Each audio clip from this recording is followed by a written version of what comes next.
자, 반갑습니다. 안녕하세요. 오늘 두 번째 시간입니다. 기출문제 수업 들어보셨어요? 할만해요? 무슨 말인지 잘 몰라요? 일단 제 기출문제 수업은 기본서랑 같이 나갈 거예요. 문제 다 안 풀 겁니다. 어차피 여러분들 저번에 얘기했지만 지금 문제를 다 몰라요. 모르는 상태에서 저번주에 제가 뭐라 했어요? 아, 이런 문제가 나오는구나 라는 것만 느끼면 된다 그랬죠?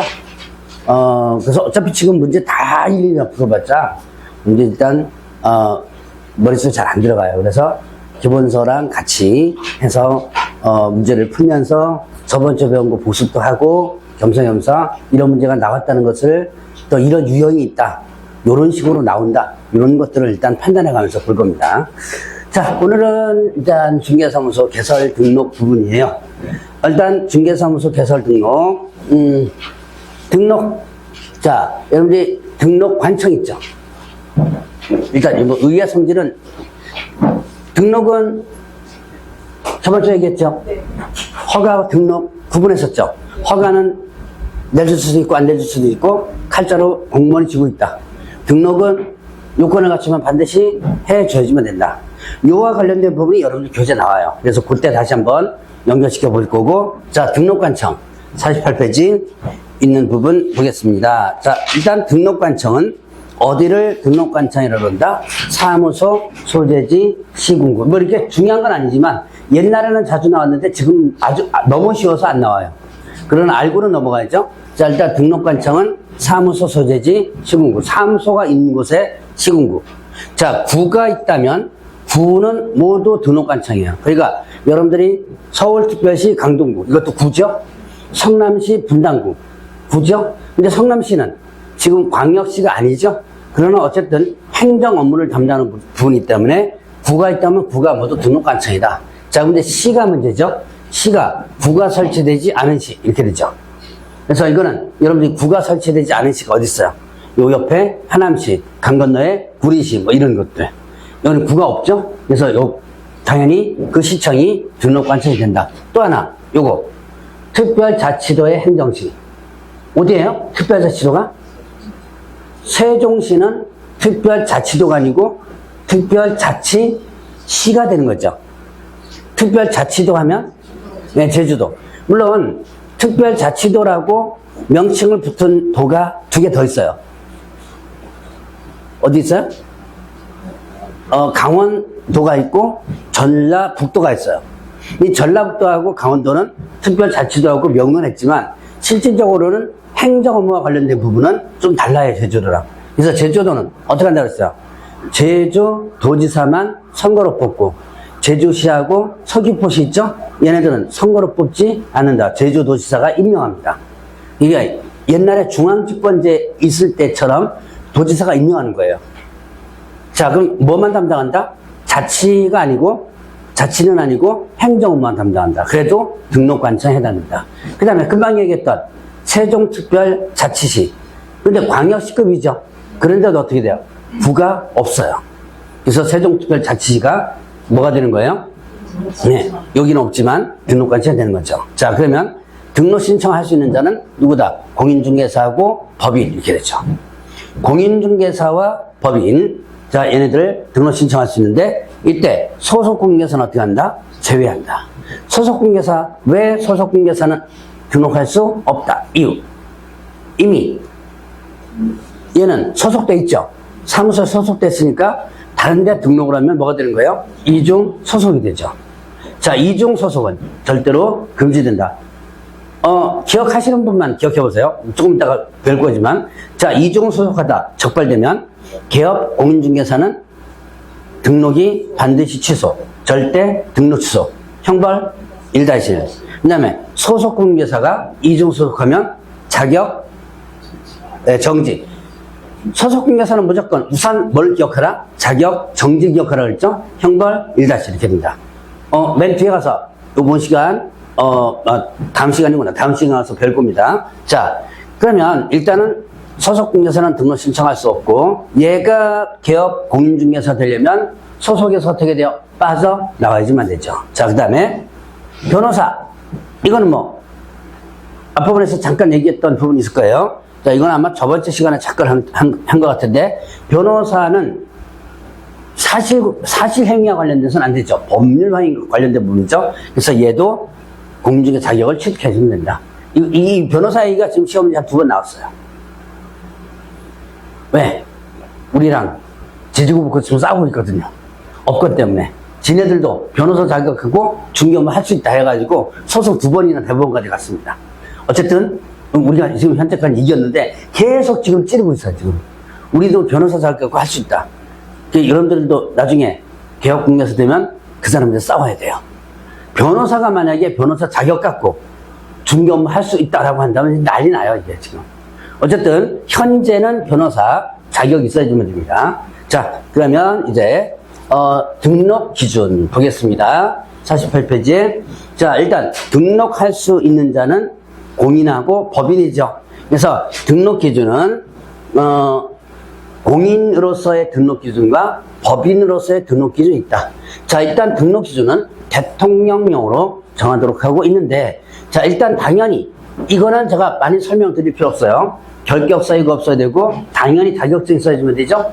자, 그러면 기본적 조건 2가지예요. 자, 봅시다. 등록 신청일 전 1년 이내. 이건 저번주에 배웠죠? 전 1년 이내 뭘 받아야 된다? 실무 교육을 받아주면 된다. 다만 이때 실무 교육은 누가 실시한다고 그랬어요? 네, 시도지사. 자, 실무 교육은 시도지사가 실시하는 일이죠. 시도지사가 실시하는 실무 교육을 받아주면 된다. 이게 있어요. 실무수습. 잠깐 얘기하고 넘어가죠. 현재 법에서는 실무수습에 대한 근거 규정을 두고 있습니다. 이게 뭐예요? 이건 참고적으로 알아두세요. 법에 있는 일단 내용입니다. 이게 뭐예요? 실무수습이. 돈 좀 줘요. 좀 주긴 줘요. 일 시키는데 공짜로 하면 안 되겠죠. 여러분들 저기 변호사라든가, 변호사는 1년인가 그래요. 근데 뭐 감정평가사라든가 법무사 같은 경우는 6개월간 이런 사무실에 들어가서 수습 기간을 거치는 거예요. 자, 개업 공인중개사도 수습 제도를 법에서 일단 만들어뒀어요. 수습 제도를 만들어뒀는데, 실질적으로 실시를 하려니까 이제 문제가 생기는 거예요. 이게 여러분들이 실무수습 제도가 상당히 문제가 많아요. 이게 여러분들이 이제 예를 들어서 6개월 하면 6개월간 이 사무실에서 어떻게 돼요? 근무를 의무적으로 해야 돼요. 그럼 완전히 뭐가 되는 거예요, 지금? 직원이 아니고 노예예요, 노예. 만약에 6개월 안쪽에, 예를 들어서 감정평가사라든가 법무사는 6개월이라고 그랬죠? 6개월 동안은 거기서 시킨 일 다 해야 돼요. 그러다 보니까 실제로 감정평가사라든가 이런 데서도 문제가 많이 생겨요. 그래서 법에서는 일단 있다. 그러나 세부적인 시행령에 대한 세부 규정이 없어요. 그래서 지금 수습제도는 실시되고 있지 않은데, 이걸 왜 만들었냐? 앞으로 이제 여러분들이 조금 더 이제 좀 심도가 되면 아마 이게 법에서 근거해가지고 시행령 시행규칙을 만들 거예요, 아마. 현재는 일단 실시되고 있지 않습니다. 자, 이거 이제 어쨌든 요거는 이제 신경 쓰지 말고, 자, 다시 한번 등록 신청일 전 몇 년 이내? 1년 이내 뭘 받아야 된다? 실무교육을 누가 실시하는? 예, 시도지사 실시하는. 자, 그러면 사무소 구해줘야 돼요. 중개사무소는 어디에 기재된? 건축물 대장에 기재된. 단 어디는 안 된다? 가설 건축물 대장 안 된다. 여러분들이 가설 건축물 하면 뭐예요? 네, 컨테이너 아니면 뭐 저기 견본주택, 모델하우스라 그랬죠? 이런 것들. 그래서 이런 가설 건축물은 어떤 특정한 목적에 의해서 일시적으로 이런 건축물을 만들어놨다가 그 목적이 이루어지면 어떻게 돼요? 그거를 없애야 돼요. 그래서 가설 건축물은 일단 안 되고, 그 다음에 또 중개사무소를 확보하라 그랬죠. 그래서 일단 다만 중개검사 사용 승인 이걸 받았다면 건축물 대장에 기재가 안 돼도 된다 그랬죠. 건축물 대장 기재가 안 돼도 된다. 다만 이때는 여러분들 이제 교재에 보면 여기서 나오는데 사유서를 제출해줘야 돼요. 여러분들 교재 보세요. 거기에 건축대장 기억 안 돼도 된다. 사용승인 이런 걸 받았다면 이때 서류를 뭘 제출하라? 사유서를 제출하라는 내용이 있을 겁니다만 49페이지 그 중개성 확보할 것 하는 부분에 있죠? 자, 그러면 일단 소유하는 방법은 전세임대차, 사용대차 방법. 자, 여러분 사용대차는 뭐예요? 뭐라 그랬어요, 이거는? 사용대차는 무료로 사는 거라 그랬죠. 무료로 사용하는 것 이렇게 했죠. 자, 이런 식으로 뭘 갖춰야 된다? 중개사무소를 갖춰주면 된다. 자, 이제 여기에 없는 내용이죠. 중개사무소는 반드시 본인 명의가 아니어도 돼요. 다른 사람이 임대차하고 내가 들어가도 됩니다. 대표적으로 이런 케이스가 뭐 있어요? 사무소 공동사용. 선생님 공동사무소 있죠? 자, 예를 들어서 여기에 갑이 사무실을 임대차했습니다. 을이 이쪽에 와서 공동으로 사용하죠. 그러면 얘 명의로 임대차했죠. 얘 명의가 아니죠. 이래도 가능하죠. 자, 이제 또 하나. 여러분들 교재에 그 내용 잠깐 나오는 것 같은데, 자, 요 내용은 공인중개사법의 내용입니다. 지금부터는 뭘 보냐면 건축법을 볼 거예요. 자, 건축법과 관련된 부분. 건축법. 자, 여러분들 교재에 잠깐 나오는 것 같은데 건축법상 용도가 니은 부분 찾았어요? 자, 제1종 근생시설, 근린생활시설. 그 다음에 제2종 근생시설, 근린생활시설. 그 다음에 또 뭐예요?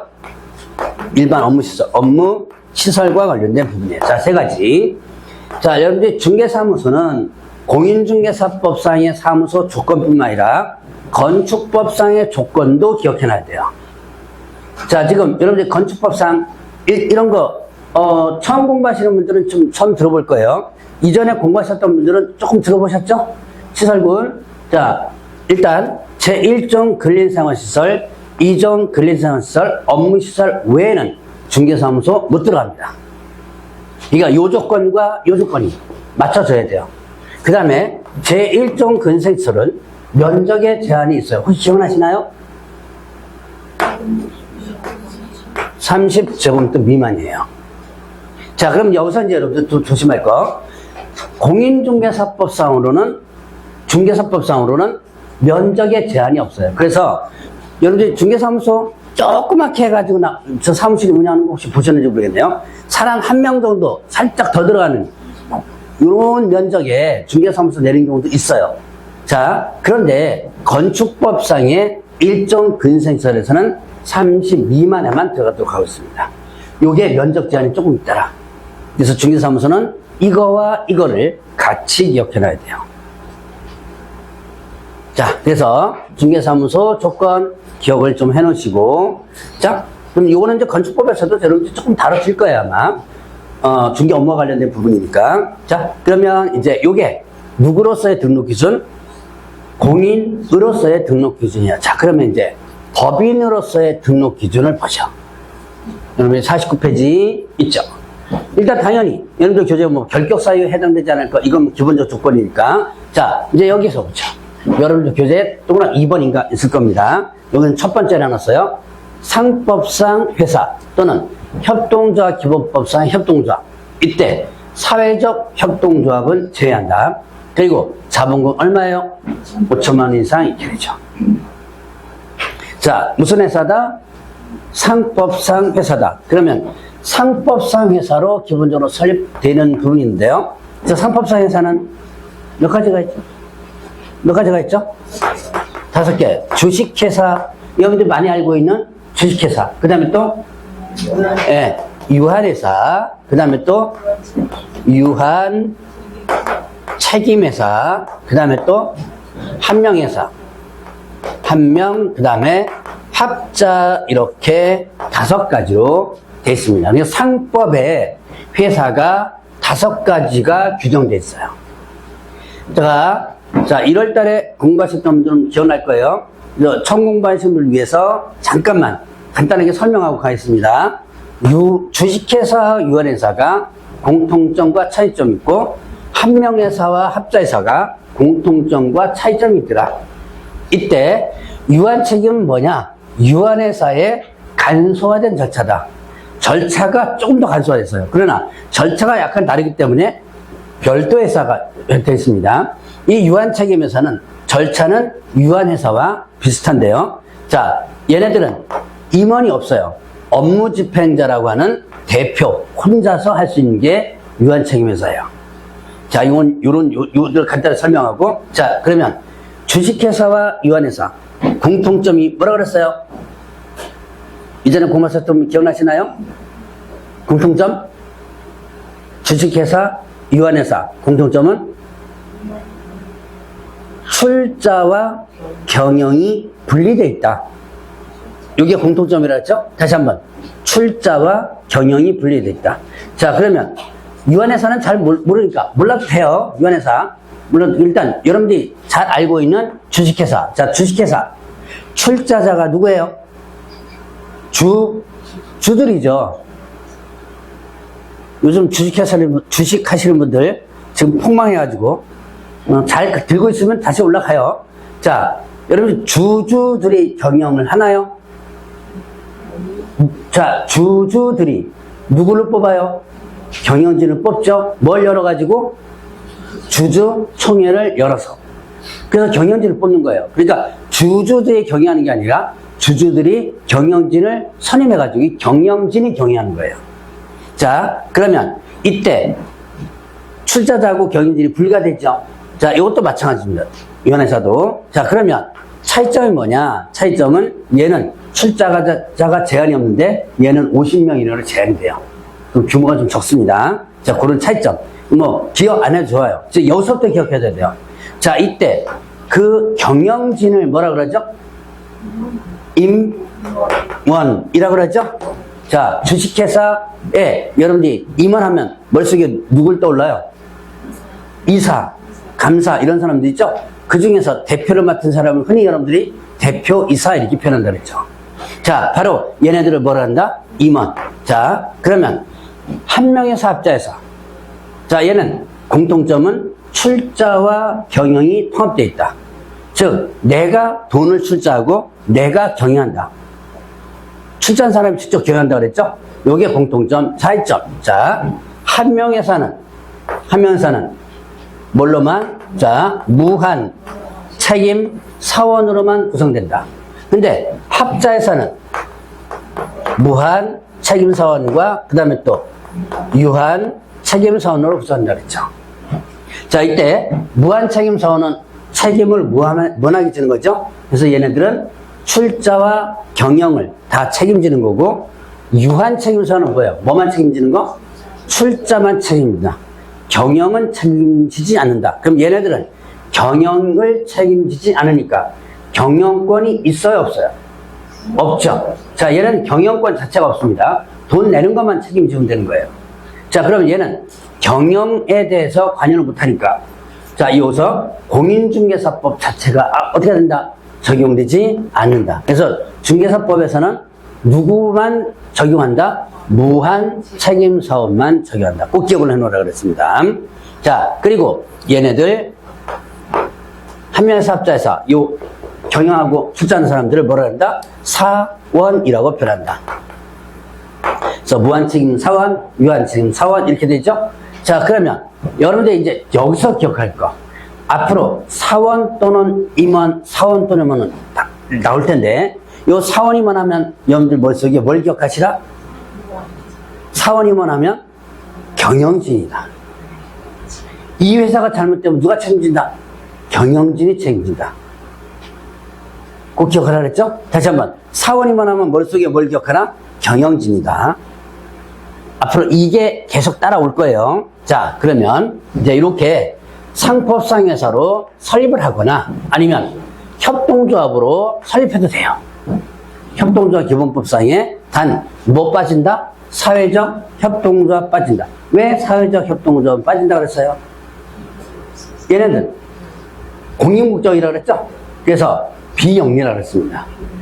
자, 수익이 나면 다 일단 이쪽으로다가 다 넘겨요. 공익목적으로 다 넘기기 때문에. 그래서 얘네들은 비영리다.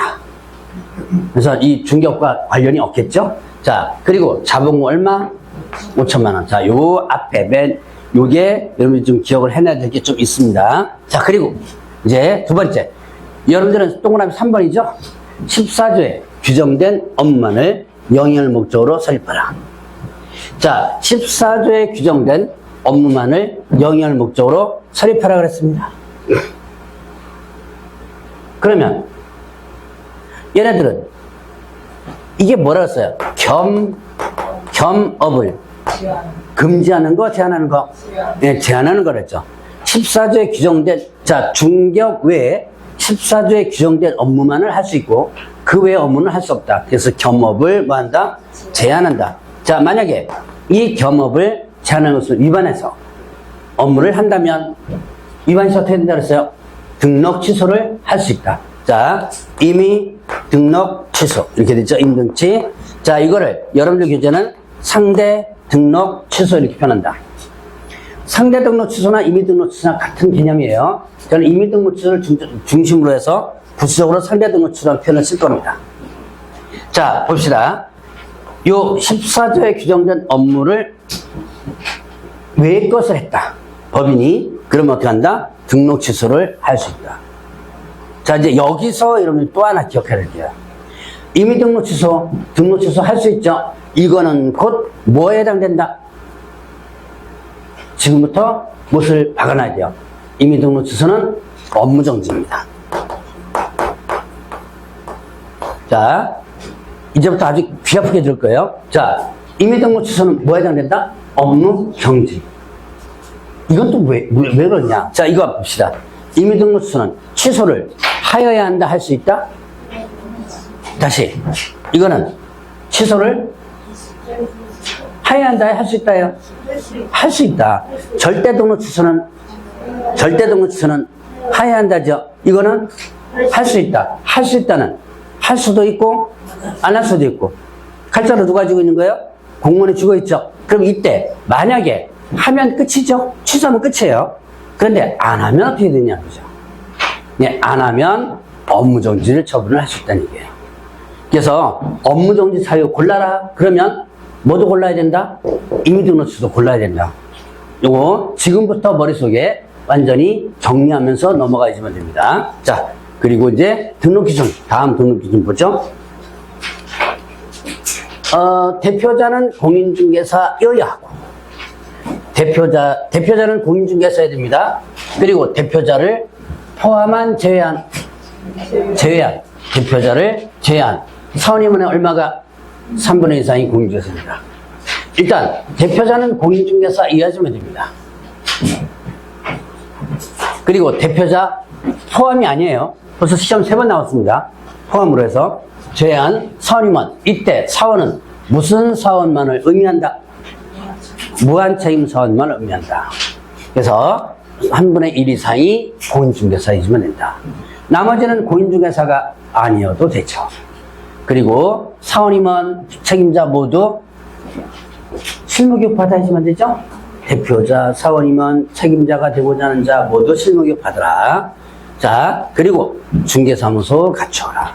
중개사무소는 아까 봤죠? 자, 다시 똑같지만 어디에 기재된 건물? 건축물 대장에 기재된 건물. 어딘 안 돼요? 가설건축물 대장 안 된다. 그리고 중고검사 등을 받았을 때는 건축물 대장의 기재가 안 돼도 된다. 그리고 소유전세 임대차, 사용대차 이렇게 된다 그랬죠? 그리고 건축법에서는 중개사무소 어디에 들어갈 수 있다고 그랬어요? 1종 근생, 2종 근생, 그 다음에 또 업무시설. 자, 이때 1종은 면적이 32만. 자, 여기까지가 정리가 좀 머릿속에 좀 돼줘야 돼요. 자, 여기까지가 이제 등록 기준입니다.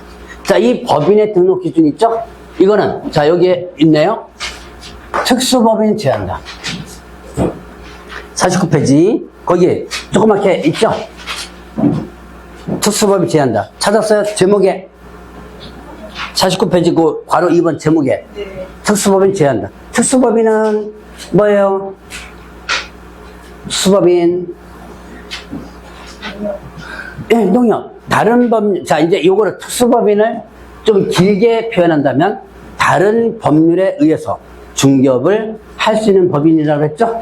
자, 얘네들은 자기네 법에서 중개업을 할 수 있도록 하는 거죠. 자, 얘네들은 이런 등록 기준 적용할 필요가 없죠. 왜냐하면 자기네 법에서 별도로 설정되기 때문에. 자, 그래서 그것도 참고적으로 보시고, 자, 그러면 서류 보겠습니다.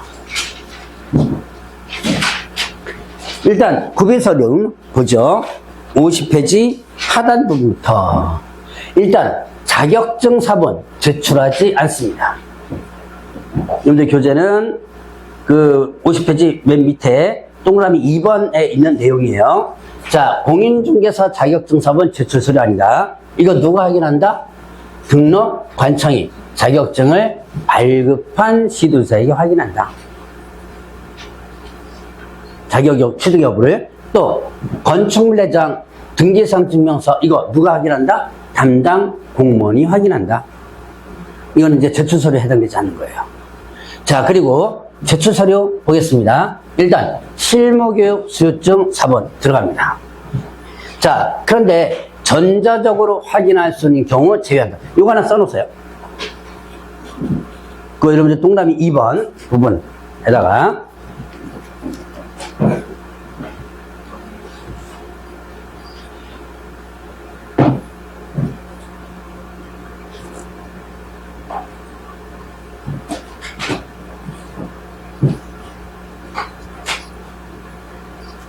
자, 여러분들 교재는 없지만 법에는 있는 내용입니다. 이게 무슨 말이에요? 실무교육 수료증 사본을 서류로서 제출하는데 전자적으로 확인할 수 있다. 그럼 전산으로 확인할 수 있다는 얘기죠? 그러면 서류 제출 안 해도 된다는 얘기예요. 근데 실무에 직접 가면 다 갖고 오라 그래요. 왜요? 지네들이 확인하기 귀찮으니까. 이름하고 주민번호하고 또 전산 켜가지고 거기 접속해가지고 또 사야죠. 이게 지네들이 갖고 하기 싫으니까 갖고 오세요 그래요. 그러나 우리는 일단은 여기서는 반드시 제출하는 서류에는 해당되지 않는다. 자, 그 다음에 또 여권형 사진 한 장 들어가죠. 여권 사진 한 장. 그 다음에 사무소 확보 증명서류 들어가죠. 다음에 아까 있었던 거죠. 건축 대상이 없다면 사유서를 제출하라. 자, 그리고 여러분들 교재에 그 5번에 기억 부분, 그 기억은 외국인이라고 써놓으시고, 저 밑에 니은은 외국 법인이라고 써놓으세요. 자, 외국인, 기억입니다. 외국인은 결격 사유에 해당하지 아니함을 증명하는 서류. 외국인들. 자, 여러분들 우리나라 사람은 결격 사유 여부를 어떻게 해요? 등록관청에서 관계기관에 조회해서 확인합니다. 그런데 외국인들은 결격 사유를 확인할 수 없죠. 그래서 자기 자신이 직접 결격 사유가 없다는 것을 증명을 해줘야 돼요. 그래서 그 나라 정부에 권한 있는 기관이 발행한 서류, 뭐 우리나라 신원증명서 비슷한 거예요. 자, 그것이 없다면 자기 자신이 진술서 써서 그거를 공증받아가지고 그 나라에 있는 우리나라 영사로부터 확인받으세요. 자, 좀 복잡하죠? 네. 자, 다 외우려고 하지 마세요. 저 이제 서류 3가지는. 자, 그 다음에 이게 좀 복잡해요. 그래서 이 사람에 대한 신원을 우리가 확인해 줄게. 정부에서 확인해 줄게. 그래서 대신 협약하자. 그래서 아포스티오 협약을 맺어요. 이 아포스티오 협약은 각각 나라끼리 맺습니다. 우리나라도 약 100개국과 아포스티오 협약을 맺었다고 그래요. 그럼 이렇게 아포스티오 협약을 맺으면 그 사람에 대한 신원을 누가 보장한다? 국가에서 보장하는 거예요. 그래서 여러분들 혹시 이 서류 들어보신 분 계실지 모르겠는데 유학 갈 때 꼭 필요한 서류 중에 하나입니다. 자, 그래서 아포스티오 협약을 맺은 나라끼리는 확인서를 써주는 게 아포스티오 확인서예요. 자, 그거를 제출하든가. 3개 중에 하나죠. 3개 중에 하나를 제출하면 됩니다. 자, 3개를 다 머릿속에 기억할 필요 없고 여러분들은 기억할 게 있어요. 자, 외국인은 뭘 제출해야 된다? 결격 사유가 없음을 증명하는 서류를 스스로 제출해야 된다. 이거는 기억해 놓으셔야 돼요.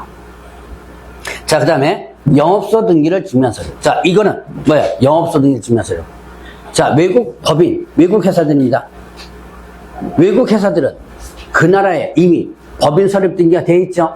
우리나라에 와서 다시 설립할 필요 없이 한국 지사를 설립하는 거예요. 그러니까 예를 들어서 제가 어제 학원에서는 스타벅스 얘기를 했었는데, 자, 스타벅스 어느 나라 거예요? 미국 거죠? 그럼 미국에는 스타벅스 본사가 있겠죠? 설립 등기해가지고. 우리나라에서 다시 스타벅스라는 본사를 설립할 필요는 없고, 스타벅스 한국 지사를 설립해가지고 영업소 등기하는 겁니다. 이게 이거예요. 그래서 외국 법인은 영업소 등기를 증명서를 제출한다. 자, 서류 가끔 시험 문제 나와요. 저번에 이럴 때는 제가 건너뛰었지만 여러분들이 좀 기억을 좀 해내야 될 부분들입니다. 자, 이거를 서류를 이제 준비해서 제출한다. 자, 그러면 이제 이렇게 해서 이제 여기는 없는데 여러분들 거기에 한번 보세요. 등록 거부 여기 있네. 일단 이거부터. 자, 등록의 기속성. 우리 교재 가운데쯤 있는 거죠? 이거를 등록 거부 사유라고 여러분들 교재는 나와 있어요. 다음 언어에 하는 경우 등록해서는 안 된다는데요. 사실 이거는 좀 이게 바뀐 거고, 원래 법조문은 다음의 경우에 해당하는 경우를 제외하고는 등록을 하여야 한다라고 법조문에 나와 있어요. 이 경우를 제외하고는 등록을 하여야 한다. 이거를 등록의 기속성이라고 하는데, 이게 왜 만들어졌느냐? 일단 설명을 드리면, 자, 일단 봅시다. 이렇게, 자, 법인이 아닌 자, 그 다음에 결격사에 해당하는 경우 기준에 안 맞다. 그러면 어떻게 돼요? 그럼 당연히 중개사법에서 등록 안 되겠죠? 자, 일단 요거부터 먼저 보겠습니다. 이 법 또는 다른 법령에 따른 제한에 위반되는 경우. 자, 이 법은 무슨 법이에요? 중개사법. 중개사법에서 이런 거 말고 등록 안 해주는 케이스가 있어요. 뭘까요? 이거 아닌 자. 결격사유 기준 말고. 조금 이따가 볼 이중 등록. 이중 등록은 절대로 금지된다 그랬죠? 만약에 하면 등록이 반드시 취소되고 형벌 1-1이에요. 그럼 이중 등록한다면 당연히 등록 안 되겠죠? 그런 케이스가 이거고. 자, 이제 문제는 이겁니다. 여러분들 교재에 납세 이런 게 있죠? 자, 국세기본법, 국세기본법과 그 다음에 또 지방재정법, 재정법인가 이렇습니다. 자, 법 이름 쓸 필요 없어요. 세부적으로 알 필요 없습니다. 자, 이런 게 있다는 것만 여러분들 기억하면 돼요. 자, 여러분들이 국세를 찬압합니다. 3회 이상 500만 원 이상. 둘 다 포함돼야 돼요. 3회 이상 찬압했는데 그 액수가 얼마 이상? 500만 원 이상. 지방세 찬압합니다. 3회 이상 100만 원 이상. 3번 이상 찬압했는데 그 액수가 얼마요? 100만 원 이상. 이 조건이 두 개의 조건이 맞아떨어져 버립니다. 그냥 무조건 3회 이상 했다고 해서 되는 게 아니라. 자, 그러면 이때 국세는 어디서 해요? 세무서에서 하죠? 세무서장이 행정관청에 통지를 해요. 이 사람은 이렇게 세금을 찬압했으므로 허가 등을 하지 말아주세요라고 통지하는 거예요. 허가 등에는 허가도 들어가고 등록도 들어가죠? 자, 이렇게 여러분이 국세를 갖다가 만약에 악성 찬압하죠? 그럼 다른 사업을 못해요.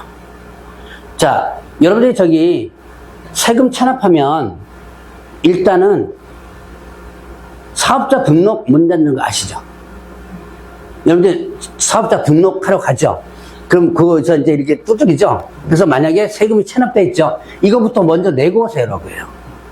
그래서 어쨌든 세금을 찬압하면 일단은 이렇게 다른 업종이든 허가나 이걸 못하도록 통지를 합니다. 자, 그 다음에 지방세도 마찬가지고요. 자, 이렇게 세금을 찬압했을 때 이때 등록을 거부하는 거예요. 자, 그 다음에 또 건축법과 관련된 부분이 있어요. 자, 여기에 이거는 중개 실무에서도 중요합니다. 여러분들이 중개 업무할 때 조심해야 될 사항이에요. 1층, 2층, 3층, 4층. 자, 가보니까 4층으로 되어 있습니다. 그런데 건축물 대장에는 1층부터 3층까지가 되어 있어요. 이 4층은 어떻게 된 거예요? 네, 그렇죠. 그래서 보통 보면, 네, 어서오세요. 자, 보통 보면 어떻게 돼요? 보통 보면 일단 보통 샌드위치 판넬 뭐 이런 거 갖고 많이 이렇게 저놓죠? 임시 가구물처럼. 자, 그러면 여기가 불법 건축물입니다. 그럼 이거를 함으로써 요게 어떻게 된 거예요? 건축법에 위반되죠. 자, 이때 건축법에 있는 내용입니다. 법조문이 안 바뀌었으면 건축법 79절 거예요. 자, 건축법에 위반되는 건물인 경우 허가권자는 그 사용을 제한할 수 있다. 건축법에 나와요. 건축법상 허가권자가 시장군수구청장이죠? 그 사용을 제한할 수 있다. 자, 당연히 4층 안 되겠죠? 여기 돼요, 안 돼요? 안 된다는 얘기야.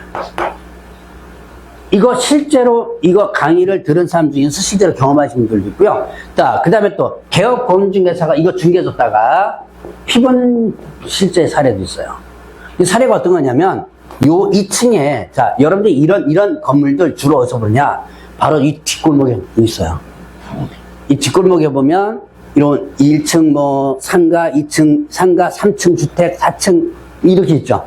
그 4층에 보면 이제 샌드위치 판넬 갖고 또 주택 져가지고 왜 임대 차고 그러잖아요. 자, 근데 2층에 학원, 국영수 학원을 중개를 해줬어요. 여러분들 학원은 등록제입니다. 여기 여러분들 앉아있는 이 학원 있죠? 학원 등록제예요. 어디다 등록 신청하는 거예요? 교육청에. 구청이 아니고 교육청에다가 등록 신청합니다. 근데 교육청에 가서 등록 신청을 했더만 실사 나와요. 실사 나오다 보니까 여기 이렇게 차이가 있죠. 이것 때문에 안 됩니다. 라고 학원 등록이 안 난 거예요. 그래서 개업공개사가 자, 건물주는 어떻게 돼요? 못 주겠다고 그러죠? 너 중개 잘못했다 해서 개업공개사한테 그 못 받은 계약금을 실제 물어준 사례입니다, 이게. 그래서 이런 케이스가 실제로 있다. 그래서 자, 요게 개설 등록 난다, 안 난다? 안 난다. 라고 여러분들이 기억하시면 돼요. 자, 이게 이거와 관련된 부분입니다. 근데 이거를 왜 만들어뒀냐? 자, 아까 이유를 일단 이거 설명하고 했는데, 원래 등록은 지속적이라고 그랬죠. 자, 중개사법상 요건을 갖추면 반드시 어떻게 돼요? 해줘야 돼요. 그런데, 자기네 지역의 조례라든가, 이거를 근거로 해가지고 등록을 안 해주는 경우도 종종 있었어요. 전 상관없이. 그 뭐 대표적인 게 뭐냐? 서울에서 했어요. 서울의 간판. 지금 이 양반이에요. 이전에 할 때. 뭐 했죠? 여러분들 간판을 규모, 사이즈, 이만큼 해라. 또 색깔 제한시킵니다. 여러분들 부동산 어떻게 해요? 다 색깔이 어떻게 해요? 색깔이, 여러분들 부동산 하면 색깔이 딱 떠오르는 게 뭐예요? 갑자기 색깔 잘 안 떠올라요? 보통 시뻘겋죠. 또 빨갛죠. 눈에 탁 들어오게. 노란색도 있고, 노란색, 빨간색 막 섞어가지고 합니다. 그거 색깔 규제까지 했었어요. 그러다 보니까 간판 만들어 놓고 등록 신청하러 갔는데, 이거 간판 바꾸세요. 그러고 있는 거예요. 이런 사례가 옛날에 실제로 많이 있었습니다. 그래서 이거 외에는 어떻게 한다? 등록을 해주라. 아예 못을 박아놓은 거예요. 자, 이런 기속성 부분이 있었고, 그 다음에 등록 통지. 자, 등록 신청일부터 며칠 이내? 7일 이내 등록 통지를 한다. 법인, 공인 구분해가지고 등록 통지를 합니다. 맨 밑에죠? 51페이지. 자, 그러면 이제 그 다음 페이지에 종별 변경이라는 게 있어요. 자, 종류를 바꿀 때 원칙적으로 등록 신청서를 다시 제출한다. 이때 등록증 반납하고 이미 제출된 서류 제출하지 않는다. 종별 변경 50페이지 중간쯤이죠? 자, 봅시다. 개업 공인중개사 종별하면 뭐가 있어요? 자, 법인, 그 다음에 또 공인, 그리고 또 뭐 있죠? 부칙, 이 세 가지죠? 자, 여러분들 개업 공인중개 종류가 법인인 개업공개사, 그 다음에 또 공인중개사인 개업공개사, 그리고 또 부칙, 얘 자격증 없는 사람이라고 그랬죠? 부칙 개업공개사를 해야 되죠. 자, 공인이 법인으로, 법인이 공인으로 바꾸는 거예요. 내가 여기에 지금 공인중개사인 개업공개사로 업무를 하고 있는데 뭘로 바꾸고자 한다? 법인으로 바꾸고자 하는 거예요. 이때 폐업할 필요 없어요. 사무실을 그대로 유지하면서 아까 법인의 등록 기준이 있었죠. 그 등록 기준 조건을 다 갖춥니다. 그리고 나서 뭘로다가 법인으로서 등록 신청서를 다시 제출해요. 이때 뭐는 반납한다? 등록증은 바꿔줘야죠. 반납하고 이미 제출되어 변동사항이 없다. 그럼 제출하지 않습니다. 자, 그러면 이때 이렇게 등록 신청서를 제출하면 등록관청에서는 공인에서 뭘로 바꿔준다? 법인으로 바꿔준 거예요. 이게 이중 등록은 아니에요. 이중 등록과는 개념이 좀 다르죠? 자, 이게 이제 원칙입니다. 그래서 기본적으로 등록 신청서 다시 제출. 자, 그런데 예외. 부칙 개업공개사가. 자, 부칙은 공인중개사 자격증이 있어 없어요? 없죠. 근데 공인중개사 자격증을 취득합니다. 제가 경험한 바로는 부칙 개업공개사를 이 수강생으로 만난 게 2008년도인가 9년도인가가 마지막으로 제가 본 것 같아요. 뭐 다른 학원에서는 모르겠는데 제가 만난 거는 그때가 마지막인 것 같아요. 그때는 그래서 자격증 취득하려고 하는 분들이 가끔 있었어요. 뭐 지금은 거의 없는 걸로 알고 있습니다. 그래서 어쨌든 자격 취득했어요. 자, 그러면 부칙이 공인중개사 자격을 취득했습니다. 그러면 공인중개사인 개업공개사인가요? 얘가 공인중개사 자격 취득했죠? 그럼 얘인가요? 아니에요. 왜요? 등록관청에는 뭘로 돼 있어요? 그렇죠. 부칙으로 돼 있죠. 네가 자격증 취득했는지 어떻게 알아? 모르죠. 그러니까 공인중개사 자격 취득했다고 해서 공인중개사는 개업 공인중개 되는 건 아닙니다. 등록관청은 뭘로 돼 있으니까? 이쪽으로 돼 있으니까. 그러니까 나 자격증 취득했으니까 이걸로 뭐라? 바꿔주세요 라고 하는 거예요. 이게 종별 변경이죠. 이때는 어떻게 한다? 등록증 재교부 신청입니다. 자, 여기서 등록 신청서 다시 제출이 아니에요. 등록증 재교부 신청. 아, 근데 왜 등록 신청서 이거를 그냥 같이 하면 될 거를 왜 등록증 재교부를 했느냐? 얘를 보호하는 겁니다. 자, 만약에 등록 신청서 다시 제출해 봅시다. 등록증 반납은 같아요. 그런데 이거 무슨 이미 제출된 서류, 변동사항이 없는 서류 제출하지 않는다. 그러면 얘네들은 이미 제출된 서류가 있어 없어요? 옛날 40년, 50년 전부터 그 자리에서 계속 있었지. 현재 이런 서류들 아예 없죠? 아예 교육받은 것도 없어요. 실무교육 받은 것도 없고. 그 여러 가지가 문제가 생기죠. 그러니까 등록증 재교부만 해주도록 하고 있는 거예요. 자, 약간 다르다라는 거. 자, 지금은 이게 다지만 시험 문제에서는 이런 규정도 있기 때문에 이런 것도 나와요. 자, 그럼 어떻게 나오느냐? 모든 개업 공인중개사가 종별을 달려요. 종별을 변경하고자 할 때 등록신청서 다시 제출한다. 틀리죠? 여기에 모든에서는 이게 들어가죠. 네, 그러니까 이게 틀리네요. 이런 식으로 문제 나와요. 자, 그래서 이런 내용 구분해 보시고 그렇게 크게 어려운 건 아니에요. 그러면 이제 등록상 통보. 자, 이거는 제가 1, 2월 달에는 위에 걸 강조했었습니다. 누가 누구에게 언제까지 이거 강조했었죠? 누가 등록관청이 누구에게 공인중개사 협회, 한국공인중개사협회입니다. 언제까지? 다음 달 10일까지. 다시 한번 누가? 등록관청이 누구에게? 협회에게. 언제까지? 다음 달 10일까지. 자, 개업 공인중개사가 협회에게 통보하는 거 아니에요. 등록관청이 시도지사에게 통보하는 거 아닙니다. 그리고 등록관청이 10일 이내 통보하는 거 아니에요. 자, 여러분들이 조심을 해보시고, 자, 그리고 어떤 사항을 통보하느냐. 자, 요번에는 요거를 강조한다 그랬습니다. 등이효 분고행. 이게 됐죠? 여러분들 교재의 순서가 조금 다를 수 있습니다. 자, 등록증 교부사항. 등록사항이에요. 이전 신고사항, 협협 신고사항, 분사무소, 설치 신고사항, 고용인 신고사항, 행정처분사항. 등이후 분고행. 자, 그래서 이렇게 일단 여러분들이 기억해 놓으세요. 다시 한번 등록사항, 이전 신고사항, 휴법 신고사항, 분사무소, 설치 신고사항, 고용인 신고사항, 행정처분사항. 이거를 누가? 등록관청이 누구에게? 협회에게. 언제까지? 다음 달 10일까지 되게 되죠. 통보하라 그랬죠. 자, 그래서 요 내용 여러분들 일단 기억을 좀 해놓으시고, 자, 그러면 등록의 효력 소멸. 조금 속도가 좀 빨라요. 이해가 안 되면 개인적으로 꼭 질문을 좀 해주시고 넘어가 주시면 됩니다. 자, 효력 소멸. 등록의 효력이 소멸, 없어지는 거죠? 어떤 경우에? 사망에서 한 폐업신고 등록 취소. 사망하면, 법인이 뭐하면? 해산하면. 자, 법인이 죽은 거예요. 그러면 효력이 없어진다. 그 다음에 폐업하면, 그리고 뭐하면? 강제 문 닫게 만드는 거죠. 등록 취소하면. 자, 사망예산, 폐업신고, 등록 취소. 세 가지는 등록의 효력이 소멸, 없어진다.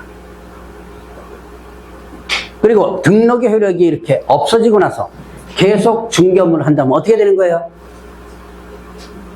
그렇죠. 이건 무등록이죠. 자, 무등록 유형. 대표적으로 뭐냐면 등록하지 않고 중개업하는 자, 무등록이죠. 중개업무를 등록하지 않고 합니다. 대표적으로 무등록. 효력이 소멸되고 나서, 자, 이렇게 효력 소멸되고 나서 업무한다면. 자, 여러분 교재는 유형 없지만 그냥 듣고 넘어가세요. 그 다음에 또 이런 게 있어요. 등록 신청한 상태에서 등록 통지되기 전에. 이거 좀 이따가 다음에 한번 설명드리도록 하죠. 자, 그러면 무등록 형벌 어떻게 되죠? 3-3. 자, 3년 이하 징역 또는 3,000원의 벌금이 되죠. 3년 이하 징역 또는 3,000원 벌금이고, 여러분들 교재 53페이지 보세요. 거기에 3-3 체크했나요? 가장 무거운 형벌, 그리고 니은본 보세요. 판례 나오죠? 무등록 중개업 영위자에게 중개를 의뢰하거나, 그 다음에 의뢰한 거래당사자. 무등록 업자한테 의뢰한 거래당사자는 중개사법에 의해서 처벌할 수 있냐는 부분이에요. 처벌할 수 있다, 없다? 없다. 비록 이 사람이 무등록 업자라고 알면서도 의뢰했죠? 그래도 이 법에 의한 처벌을 못하는 거예요. 공모자로도 처벌할 수 없는 거죠. 공동정범. 자, 이러면 공동정범, 공범이라고 그랬죠? 일단 처벌할 수 없다라는 부분이에요. 자, 근데 이런 뒤에는 이거 나와요. 무등록 중개업을 영위자와 공모하여 중개업을 하였다면, 이 사람이 무등록 업자입니다. 근데 거기 가서 같이 중개 행위를 같이 한 거예요. 그럼 이거 당연히 처벌할 수 있는 거죠. 자, 그 다음에 밑에다가, 그 밑에 공간 있죠? 거기다가 보수 청구권 X 보수 약정 무효 이렇게 써놓으세요. 요건 아마 여러분들 교재는 저쪽 중개보수 부분에서 나올 텐데 여기서 그냥 한꺼번에 설명드립니다. 자, 보수 청구권 X 보수 약정 무효 이렇게 써놓으시고, 자, 보수 청구권, 자, 무등록업자 보수 청구권 있다, 없다? 없다. 그러니까, 자, 무등록업자가 중개일을 했습니다. 알선해줬어요. 청구권 자체가 없으니까 상대방에게 돈 달라고 할 수 없죠. 그리고 안 줘도 되죠? 청구권 권리 자체가 없으니까. 그리고 비록 둘이 약정했다 하더라도 그 자체는 무효예요. 무효니까 나중에 어떻게 돼요? 돌려달라고 반환 청구도 할 수 있어요. 자, 같이 여러분들 기억을 해 놓으시고요. 자, 무등록 형벌부터 기억해야지. 형벌 중요합니다. 형벌 어떻게 된다? 3-3. 자, 이제 좀 쉬죠? 쉬었다가 결격 사유 부분 들어갑니다.